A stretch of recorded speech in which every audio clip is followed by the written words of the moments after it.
In 2005, Dr. Mark Hitchcock proved that the Book of Revelation was written in the time of Caesar Domitian.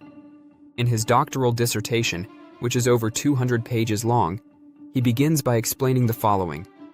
There are two main views regarding when Revelation was written. The prevailing view throughout church history is known as the Domitianic date, which places the writing around AD 95 to 96 during the reign of Emperor Domitian. The alternative perspective is the Neronic date between AD 64 to 68 during Emperor Nero's rule. The former is considered the late date, while the latter is classified as the early date. Kenneth Gentry is largely credited with popularizing the preterist interpretation of Revelation. A preface from the publisher of his book, The Beast of Revelation, suggests that if Gentry's thesis is correct, then the concept of the last days is a thing of the past, rendering all forms of futurism, including dispensationalism and many prevalent variations of amillennialism and premillennialism, incorrect. He asserts that no one has effectively countered his evidence. The Domitianic date is most vehemently criticized by contemporary preterists, who interpret Revelation as a prophecy concerning the Roman destruction of Jerusalem in AD 70 and the 42 months leading up to that event. Most preterists typically assign a date of AD 65 to 66 for the writing of Revelation.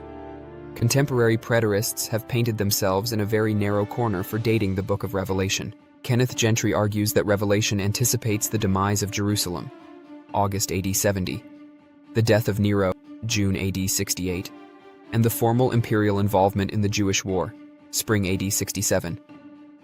He further contends that the book was composed after the initial stages of tribulation, which he believes commenced with the Neronic persecution in November AD 64.